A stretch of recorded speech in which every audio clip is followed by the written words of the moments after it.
questions for the student athletes? That's pretty good. Nice tone, wasn't it? It wasn't offensive, so it was pretty good. Take over, Mark. Start with some comments. Sweaters for us? Yeah, that's for you. Audrey. I guess if you want us to let them Yeah. get out yeah, of here, okay. Yeah, that'll be good.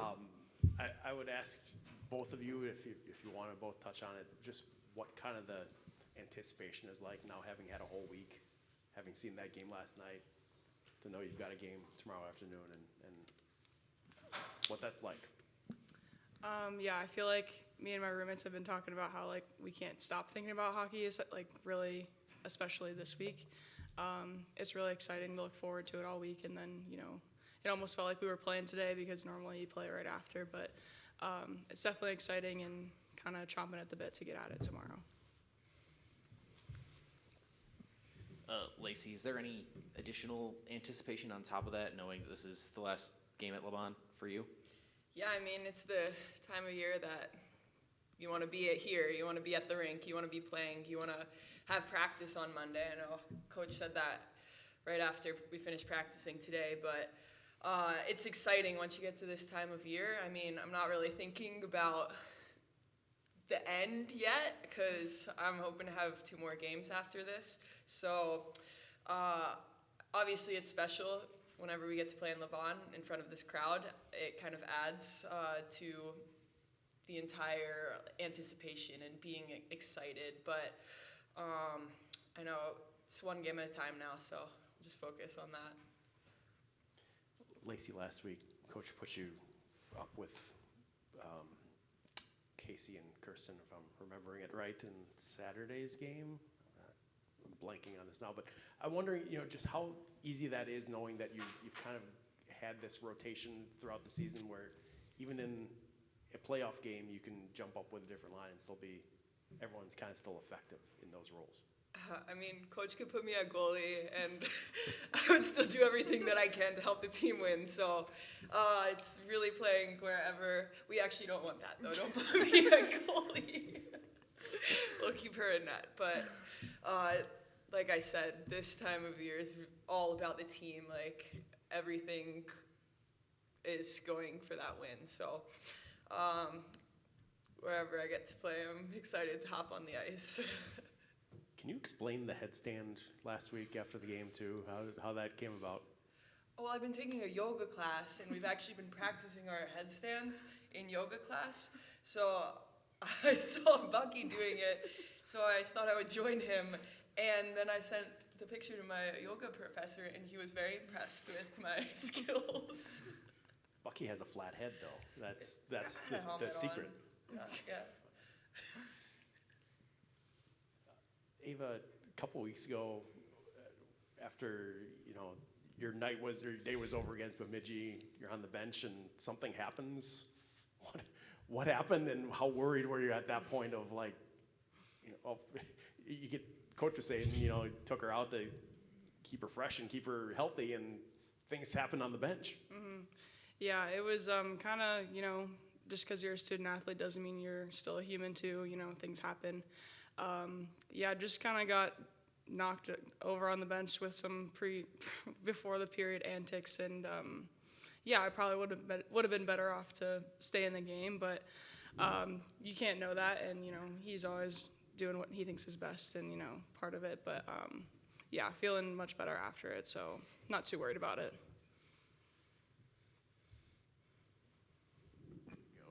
For either of you, I mean, you're clearly bringing a lot of levity to this right now. What's keeping you so loose right now going into the next 2 weeks? I mean, it's hockey. We're going to go out there and try our hardest and have a good time doing it, and hopefully just keeping it loose as people who have been here before on this stage before encourages our teammates to do the same. And I think when we're playing loose, we're playing our best hockey. So that's kind of where we want to be at this moment in time. I think also, at the end of the day, it's supposed to be fun. And if you're going to get all tense and play differently in a game that matters probably even more than others per se. I think it sets you up for failure almost if you're going to change your game plan and act differently than you normally would just because it's a playoff game. I just want to make sure, Lacey, is tomorrow it? Because in theory, wouldn't you technically have another year of eligibility if you wanted it? I mean, I don't know if you've gone down the road yet of all that. If we're getting into the technicalities, yes, I do have another year of eligibility, but I think that's a decision that we'll kind of sit down and make after the season is over. I just wanted to see if that had been a discussion yet, or, okay. Good with the players, right? Any more questions for the student athletes? You're Jumping dismissed. shade. Looks like you've been in a few of these.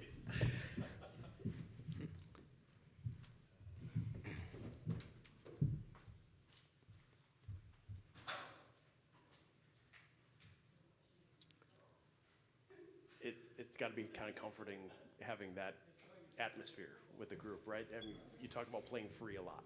Yep. I mean, they're obviously feeling free and they're feeling comfortable.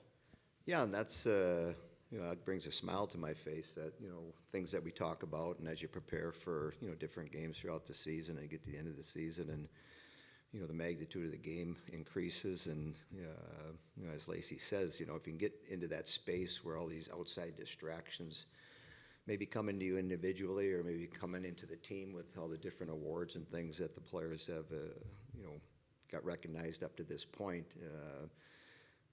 What can I do to play my best game tomorrow when they drop the puck at 2? And everything else becomes irrelevant. And so if I get into that space and you collectively as a group can get into that space, chances are, you're going to play pretty well. Doesn't mean you're going to win, but at least you're going to be able to get out there and not worry about making mistakes or worrying about this or whatever it may be.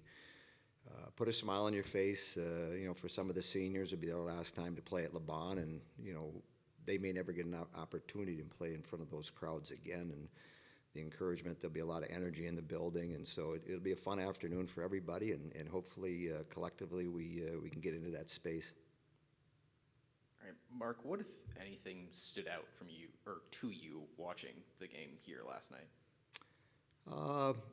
Not much different than we've seen on video. Obviously, when the brackets are brought out, you're looking at two different teams and looking at, previous 1 or 2 games and trying to look for tendencies. And, as we get into Saturday, I mean, we've got, 8 teams left and they're all pretty good and they're all capable of winning the whole thing. I mean, a goalie gets hot for 3 games. Your power play does things in certain games.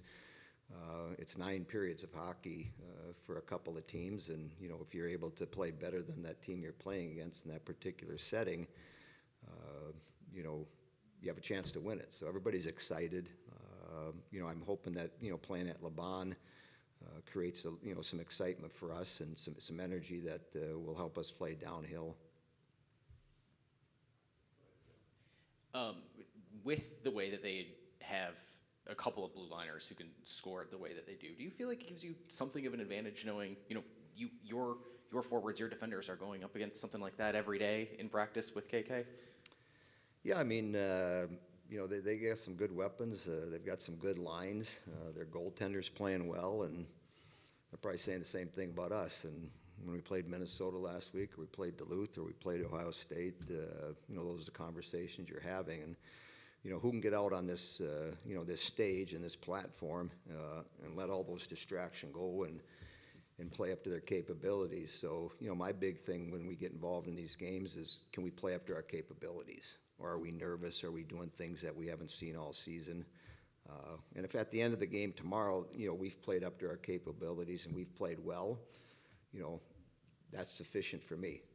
Is it enough to win the game? That's what we're going to find out. Knowing that they score a lot of their goals on the power play and they've had a pretty good success rate, second to you guys in the country. Does that make an emphasis on, being smart, not, making it a parade to the box or having to kill off a couple in a period? Because I'm sure that's something you don't want to have deciding a game. Yeah, I mean, it's part of being disciplined. I mean, the word is defined in different areas in the game, and that's a big one when you get into the playoffs. I mean, you don't want to take any unnecessary penalties. If you end up taking 1, 2, maybe 3, it's a lot easier to manage that number than it is to get into that 5, 6, 7 range where, your rhythm of your game, your line combinations, some kids aren't playing as much as they would if we were playing 5-on-5. So it's a big part of their game, and obviously, we saw last night, they make it 1-0, and then, BU takes a penalty that next shift after about 5 seconds, and all of a sudden it's 2-0. So the game, instead of being tight, you're starting to chase it, and it's harder to play those type of games, especially early on, because the other team gets energized and defends well. So, yeah, you got to stay out of the penalty box.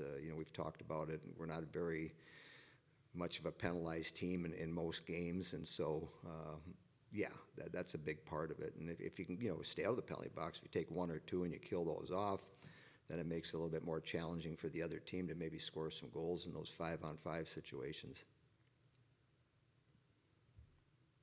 They were able to block a lot of shots.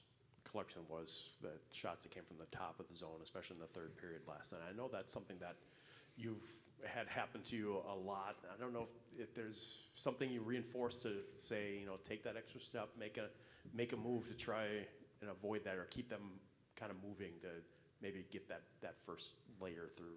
Yeah, if you can get it through the first layer, it has a better chance to maybe get to the net. But the way teams defend now, and you talk to different coaches or former defensemen that have played the position, what are they doing? And I'll watch an NHL game, I'll watch a men's college game, and their defensemen are shooting it, and the other teams are blocking it. So depending on how teams are structured, especially defensively, so when you're playing Duluth. Even Minnesota last weekend, you're playing them. I mean, and the puck goes from low to high, and now our defenseman has it. They collapse and they put themselves in position. So, can I get the puck through that? Sometimes yes, sometimes no. And so it's a hard skill to hone in on, and we certainly harp about it, as I'm sure a lot of other coaches. Because if you get it through, then it might create a rebound or create a scoring opportunity, or else the goalie doesn't see it. And the puck, as I said, it doesn't have to be hard. It just has to get through. And sometimes, like KK scored a goal from the middle of the ice at the blue line with the puck right on the ice. And, it had eyes, and it found part of the net that the goaltender wasn't covering. So it's a thing we talk about, but it's one of those things where you want to be perfect. It's like golf. Can I play the perfect round? I've talked about before. Probably not. I'm not going to play the perfect round, but talking about and trying to get there, you might get pretty good at it. When I look back at it now, it was Friday when you swapped Lacey and Layla toward the end of that game. To have the comfort to do that in a playoff situation, you got to feel like you can trust a lot of people to make that switch. Where does that trust come from? Is it just kind of having built this up throughout the season of seeing a few different things? Yeah, I mean, the first, few weekends, we did a little mixing and matching when we played our first 4 games, just to see what chemistry might be there that, we haven't looked at before, knowing that, Sims and Layla and Casey, finished the year off very strong last year. You can know that and understand that, but, over the course of a long season, are you going to get injuries? And so it's early on we did those things, but the one thing about Lacey is, whether it's with us or with the national team, she's a good forechecker. She can get on pucks really quick. And, for Sims and Casey, it's almost like, okay, she can go get the puck for you or create some contact and create a second person coming in to help her out.